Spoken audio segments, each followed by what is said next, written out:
سلام زي خبركم تخاتلتي بين تي في نلو مسوني شدوش تلكاتي زت تدالو على توزينات تزلكم متيلخو كموترو كيساف تصامي مدباتنا نخت كتاتلنا ندعدمكو بقدامنت أرأس زينا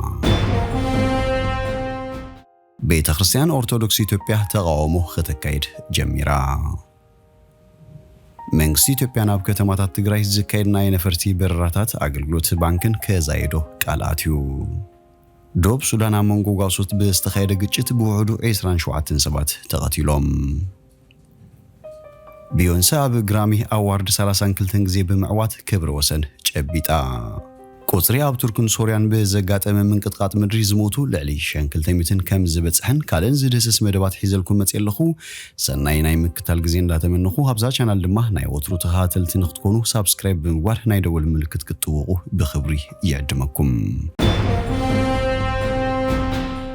ቤተ ክርስቲያን ኦርቶዶክስ ኢትዮጵያ ተቃውሞ ከተካሄድ ጀሚራ ሰዓብቲ ኦርቶዶክሳዊት ቤተ ክርስቲያን ኢትዮጵያ ምስ በስልጣን ዘሎ ወጥሪ እና አብያ ብዝኸደሉ ዘሎ እዋን ሎሚ ሶኒ ናይ ሰለስተ መዓልታት ተቃውሞ ጀሚሮም ኣብ ክልል ኦሮሚያ ከተማ ሻሸመኔ መወዳታ ዝሓለፈ ሰሙን ሓይልታት ጸጥታ ኣብ ሓደ ቤተ ክርስቲያን ብዝኸፈትዎ ትኹሲ ብውሑዱ ሰለስተ ሰባት ከም ዝሞቱን ብዙሓት ካልኦት ቆሲሎም ከም ዘለውን ምስታ ቤተ ክርስቲያን ምትእሳር ዘለውን ማዕከናት ዜና ይሕብራ ኣብ ካልኦት ከባቢታት ኦሮሚያውን ግጭት ዝተራየ ኮይኑ ኣብ ገለ ከባቢታት ትኽልል ሰዓብታ በጅምላ ከም ዝተኣሰሩ እታ ቤተ ክርስቲያን አፍሊጣ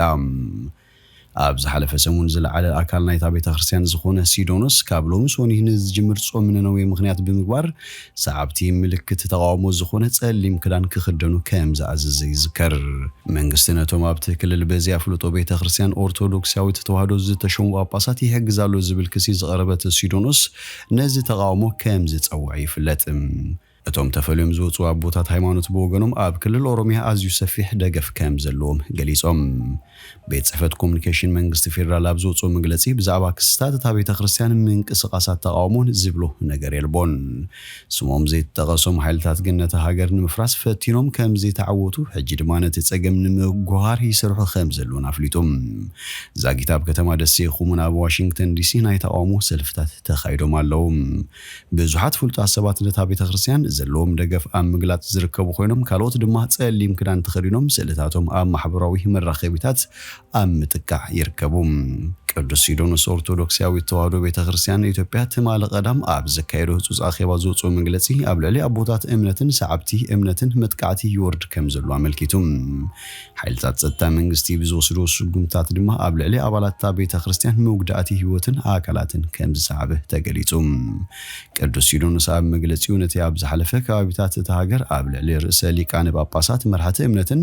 ምእመናን ክካየድ ዝጸንሐን ዘሎን ዘይሕጋዊ ማእሰርትን ስቅያትን ወጊዙ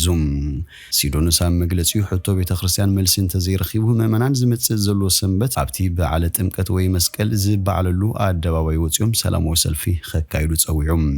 እቲ መግለጺ ተሓይዙ ሃገረ ስብከት ምዕራብ አርሲ ኣብ ከተማ ሻሸመኔ ኣብ ዝርከብ ናይቲ ከባቢ ቤተ ክርስቲያን ደብረ ስብሐት ቅዱስ ሚካኤል ንመንግስቲ ተደጊፎም እዮም ብዝብሎም ውልቀ ሰባት ወራር ከም ዝተፈተነ የመልክትም ኣብ ሲዶኖስ ኦርቶዶክስ ተዋህዶ ቤተ ክርስቲያን ኢትዮጵያ ዘለዎም ሕቶ ብምቕራብ ጳጳሳት ዝሾሙ መርሓቲ ሃይማኖት ኣብነ ሳዊሮስ አቡነ ዜና ማርቆስን አቡነ አውስጣንጥስን እዮም በቋንቋ ደኽን ምህራይ ካልናን እቲ ሲዶኖስ ኣብ ሓደ ከባቢ ጥራይ በዝመጹ ሰባት ዝቆመዩ ዝብል ቅሬታታት ከም ምክንያት ናይቲ ስጉምቶም ይጠቕሱም እዚ ድማ ብዙሓት ሰዓብቲ እቲ እምነት ካብ ቤተ ክርስቲያን ክርሕቑ ይገብር ከም ዘሎ ወሲኾም ገሊጾም ነዚ መበገሲ ብምግባር ስርዓተ ቤተ ክርስቲያን ዝተሓሰ እዩ ብዝተባሃሉ ስጉምቲ 26 ጳጳሳት ብምሻም ዝበዝሑ ናብ ክልል ኦሮሚያ ውሱናት ድማ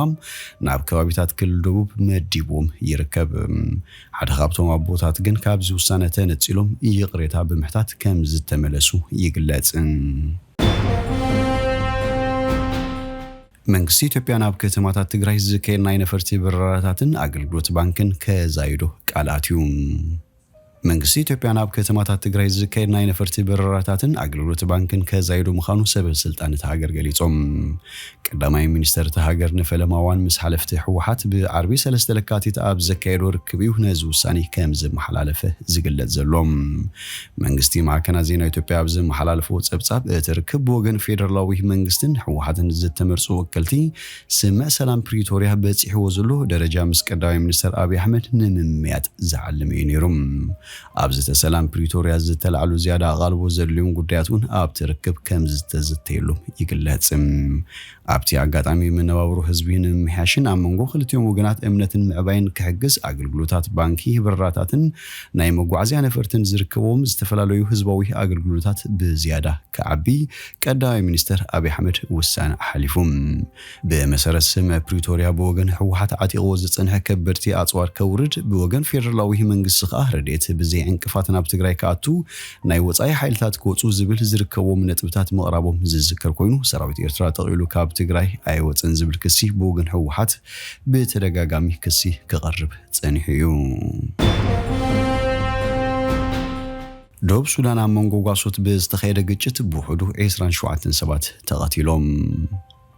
أبدوب سودان زوبا كاجو كيجي أمونغو غاسوت بستول لقجت بوحدو 27 سبات كمز تقتلوه كوميشنر اتا زوبا فانئيل دومو بمتقاس مربب زينا مونيتر حبيروم كرم خلت سمونا يستفتسم متقاتي حدن مفداي زت أخاخبوت أبنا جوزعت غاسوت بخلت لكاتيت ليكا موروكا بستفالت قوشت بزخفتو تقسيوه موت 21 حرصوتن شدشتو غاسوتن أقاتيموم نتمتقاتي زفتسم غاسوت كاب عليت بوركو خونو كمز خونو زتغسط سبسابت مربب زينا أتوم قديات دما كاب كابيلا نوير مخانم آسميرلوم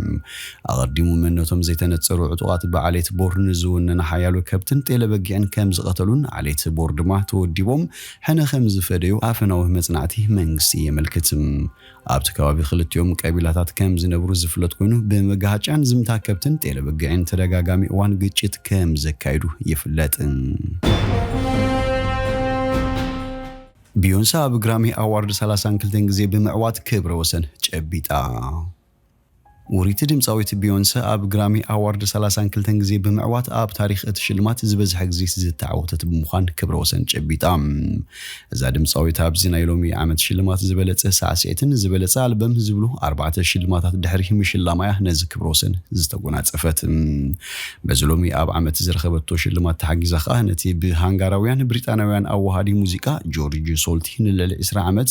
تتحيز بزتنها كبر وسن كسبرو خيلام جورج سولتي أب جرامي أوارد 31 زي شلمات بمعتاريو كبر وسن حيزو صنيحوم بيونسا نتشلمات أب تقبلت له سمعتاويتن زي مخان يقادل اللخو بكازالو بمعالتي حيزات اللي زمت الشلمات تراي كاستمغاري لام بيونسا نملا سدر أب مسجان بفلينتي جناه تفلاتنت كير خبتن كلا كي تحلل زي حجزاز نبرم حجي بهيوت زيل أقوى جوني مسكيناتهم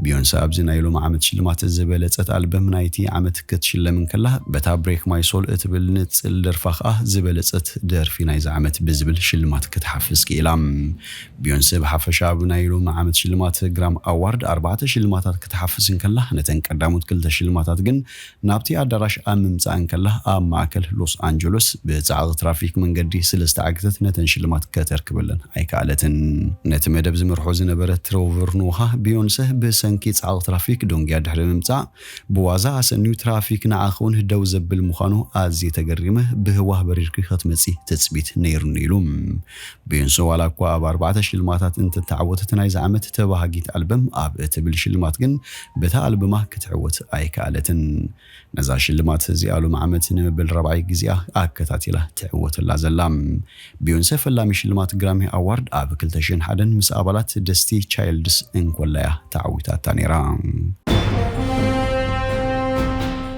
قصري أب تركن سوريان بزقات من قطعات مدري زموتو لألي حالة شحن كلتميتن بتسحهم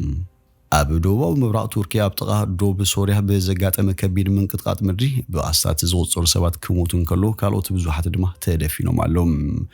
تشوعات نتبشون مونتريكتار زعاقون من قطعات مدري باقوا أسرع ساعات تهاجر ساعات 14 تشوعاتن أب تقاه جيزيت أب زتبالت كتمه كام زقات متحبيرهم سبب سلطان تركي زاقيت الألي 910 تخلتن سبات كام زموتو أرقاقيتهم معلوم لألي حموشش عن 383 دمه قدات بتسيحو ተዋፊሮም ይርከብ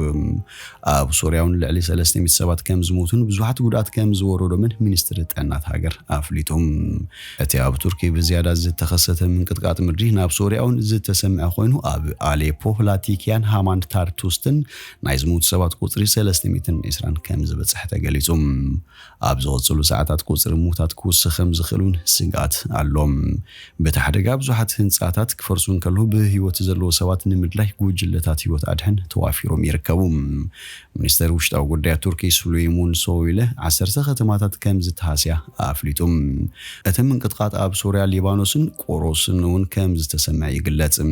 ቱርካውያን ተመራመርቲ ምንቅጥቃጥ ምድሪ ብርትዕ ናይቲ ምንዋጽ 7.4 ዕቤት ከም ዝኾነ ይግምቱ ድሕሪ ሒደት ደቓይቕ ድማት ካልኣይ ምንቅጥቃጥ ምድሪ ከም ዘጋጥም ገሊጾም ቱርኪያ ሓንቲ ካብተን ኣብ ዓለም ኣዝዮም ንጡፋት ምንቅጥቃጥ ምድሪ ዘለዎም ከባቢታት ዝርከባ ሃገራት እያ ኣብ 1999 ኣብ ሰሜናዊ ምዕራብ እቲ ሃገር ብዝተፈጠረ ኣዝዩ ብርቱዕ ምንቅጥቃጥ መሬት ልዕሊ 17,000 ሰባት ከም ዝሞቱ ይዝከር ዝኸበርኩም ተኸታተልቲ ቤን ቲቪ ንሎሚ ዝብልናዮ መሰናዶና ኣብ ዝወዲና ኣለና ምሳና ስለ ጽናሕኩም ብልብነ መስግን በብዘለኹሞ ሰላም